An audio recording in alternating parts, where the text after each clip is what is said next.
Welcome to Hochoka Podcast. Look out, Gucci. You have competition. Kids with pain and trauma are costume designers. Hello, Matakiyepi, and welcome to Hochoka here at the center of St. Joseph's Indian School's campus. I'm Scott Wooster, your Hochoka host. We're glad you've joined our circle for part 2 of a 3-part series called Kid Whispering Series 2. Today, Mark Freado joins us again to unpack the wisdom in his book, The Art of Kid Whispering, Reaching the Inside Kid. Mark, welcome back to Hochoka. Thank you, Scott. So, in our last episode, we talked a lot about trauma and what that can mean. I was hoping you could help us understand a little bit more about trauma's impact on a child as they develop, or a child's development. Surely. Trauma has various effects on various people. And when trauma happens early in life, it can certainly have long-lasting effects on their development in terms of every aspect of health, and the way they see themselves in the world around them. As a grandfather of little children, mm-hmm. I sometimes stand back and watch what they're experiencing. What does their world look like, sound like, feel like? And recognizing that they're surrounded. They're surrounded by love, they're surrounded by attention, people who understand their needs, who try to meet their needs. And, and that's not to say that it's easy, because parenting is never easy. Mm-hmm. But really watching what they're experiencing and realizing that so many of the young people that I work with don't have that. Mm-hmm. See, my grandchildren have what John Cena would call family privilege. Mm-hmm. And there's an abundance of family who all love and care for them. So many times there are young people who don't get that. Mm-hmm. And it affects their ability to develop in many ways, and significantly emotionally. In our work, we sometimes refer to the work of Mary Margaret Wood.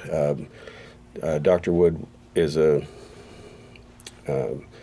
developmental psychologist. Mm-hmm. She was a student of Erik Erikson, so back from another generation of significant people in the field, and she talks about emotional development and different levels of emotional development. And we can look at emotional development chronologically. We also have to look at it experientially.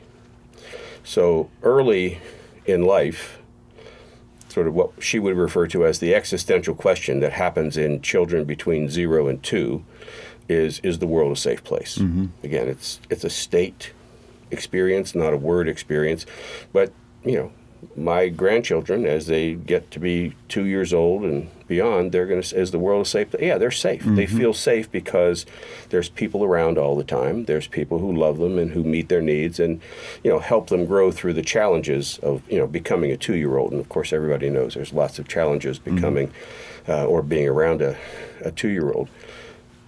So what happens if the answer to that question is no? What happens if kids don't have a state of safety because those needs weren't met? Either they were neglected or abused. Mm-hmm. If the world is not a safe place at 2-year-olds whose brains are quite active and growing neural pathways, they're exploring, they're experiencing, they're sort of taking control because they're 2. They're going to run into a lot of different challenges, and their experiences may in fact be harsh. So if you haven't met that emotional level, you're sort of stuck, because the next level really has to do with what Dr. Wood called inadequacy. Can I measure up to my parents' expectations? So in this next stage of development, kids are 3 to 5 years old. They're beginning to acquire language-based memories. And so can I measure up to my parents' expectations? Well, if their parents are indifferent or harsh, they're getting messages about themselves, either through neglect or through sort of language or even physical experience. By the time kids complete this stage of development emotionally, they're in another realm of life. They're supposed to be school ready. 5-year-olds are supposed to be ready to go to kindergarten. In my work in other places where I do training and consulting, in recent years, I've seen more 5-year-olds, more kindergarten kids who are not school ready. And that's been sort of fascinating to me because good news, bad news. The sad part is they're 5 years old and they're really hurt kids and they're not having those needs met. The upside is they're only 5 years old, and we know that. And Right. we have opportunities to begin to interact. So, beyond that, it's, can I live up to my own expectations? How much do kids incorporate the values that they're getting in those early years? How much do they incorporate that and make them their own? And again, depending on the pathway that they're taking developmentally, they're going to be sort of stuck with, good, bad, or ugly. And it's going to be very hard for them to mitigate the world around them. So if you have young people here who come from adversity and whose level of emotional development isn't where it could be in terms of the chronological development, which she will consider through adolescence, basically, or what we had called adolescence. You may have somebody who says, this kid acts like he or she is, and then they usually say a younger age. Yeah. And that's probably true, because what you're seeing, if you see patterns of really sort of younger, emotional, reactive behavior, you're probably right. It's probably a relatively accurate but informal assessment of emotional development. So what that means for people like us who do this kind of work is that we have to be able to understand that probably is a level of emotional development and help them. One of the things that Dr. Wood tells us is that you can't stage jump. In other words, because I'm 13 years old now doesn't mean I'm going to be in this emotional development stage of conflict. Which is, I'm now with peers. I'm in middle school age, and I'm, dealing with peers. But if you're still stuck emotionally at, in abandonment or inadequacy, what we have to do, what the adults who are caring for these kids have to do, is realize that we have to try to meet those emotional needs, give them experiences. We're not going to meet the needs. We're going to try to create experiences where they can experience those needs being met in positive ways. So in 0 to 2 is the world a safe place? Well, for kids here or in the schools that I work with or other residential programs I work, the world has expanded. So is it safe here? To be able to have those experiences where is it safe here? Do I have a sense of safety here? Then is the world a safe place? They might be starting to think it could be in some places. It could be safe. And then the next piece, once they get out of the realm of their parents or primary caregivers, extended family or whatever, can I live up to the expectations? Can I measure up to the expectations of the significant adults around me? We have to be able to provide that here. We have to be able to give kids feedback about what are expectations for successful, healthy living, in this place or in a school or, wherever they are, and understand that, it's important to be able to live up to the expectations, to measure up to the expectations of significant adults in this setting. And I think what you're talking about is about reaching the inside kid too, and so often the behavior, it's a symptom of something. It's not necessarily the problem. And in the book, you use the word, the Lakota word, which is ayeshka, and to explain the adult's role. So first of all, what does ayeshka mean to you, and is that what the kid? How is that what the kid inside needs? Well, in our work with this over the years, and I said this took some years for us to develop. JC and I, ask for input from, our teachers and mentors. And Martin Brokenleg has been very supportive of our work. And he responded to us at one point with that Ieshka word, and so we were sort of translating it as it means translator. And what Martin said was it actually more literally, more closely means to speak with clarity. And that's kind of, he was suggesting that's what we do in kid whispering, is we try to speak with clarity to the young person. More importantly, though, we try to speak with clarity about the young person.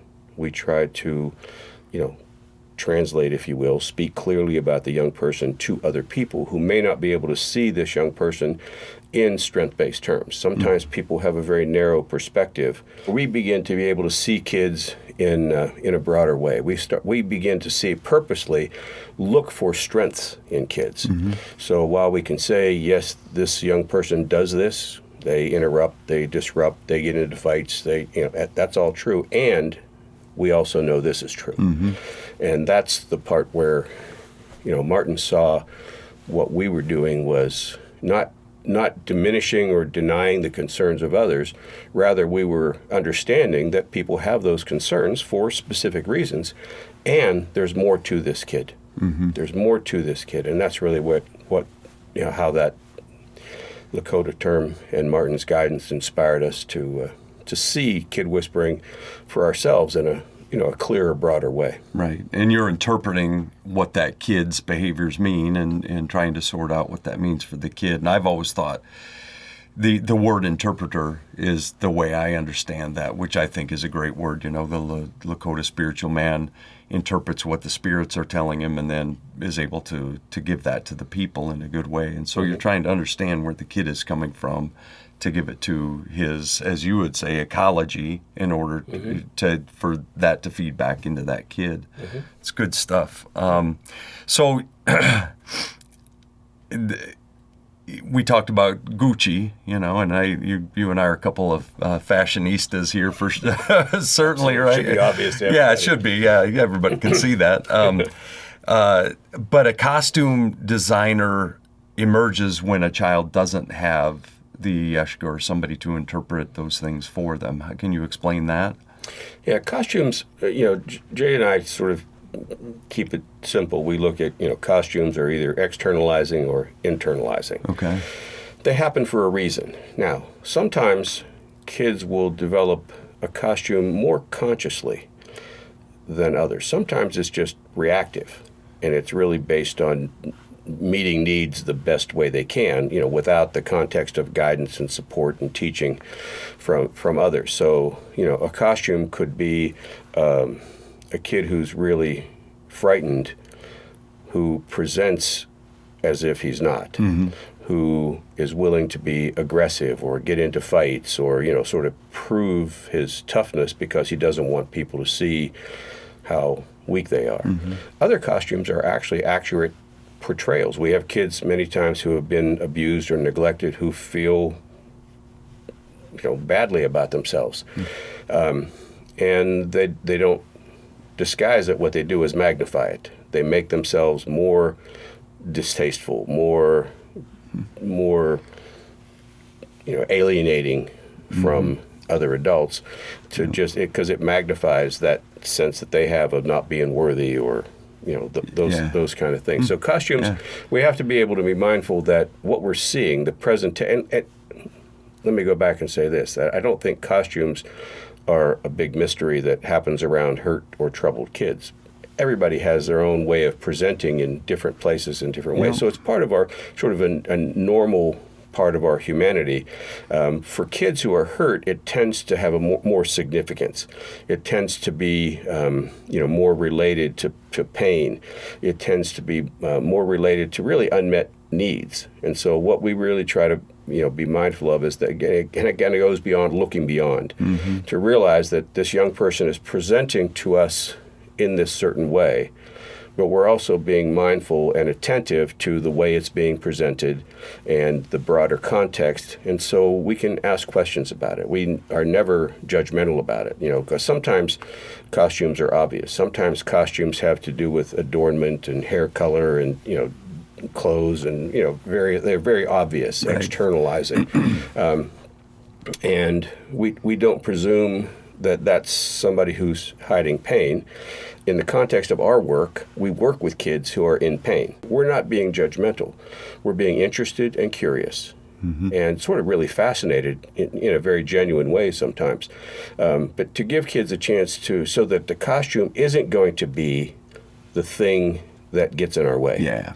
We're going to be accepting of it, we're going to be interested and curious about it, and then we're going to move past it and talk about experiences. And so that doesn't become an obstacle to communication.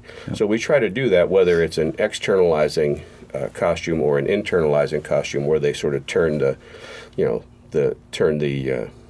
negative light on themselves as much as possible. So we recognize that beyond the costume might lie the inside kid. I met a young person, and his name is Sacco, and I can tell you that because he and I wrote an article together about this experience. But I was in Lowell, Massachusetts at an alternative school, and I was teaching, and the director said, there's a kid named Sacco who hasn't been coming to school. He was a star, and we haven't seen him for a while. So she did this is really about the power of relationships. She literally put word on the street. She told kids, see him, tell him to come in on this Friday when I was going to be back there. And she said to him, you can either go in my office and have privacy, or you can stay in here and we'll just kind of listen in a little bit, or you could sit right here and we'll listen to your conversation because this is what this guy's here to teach us. And he said, I'll do whatever you want.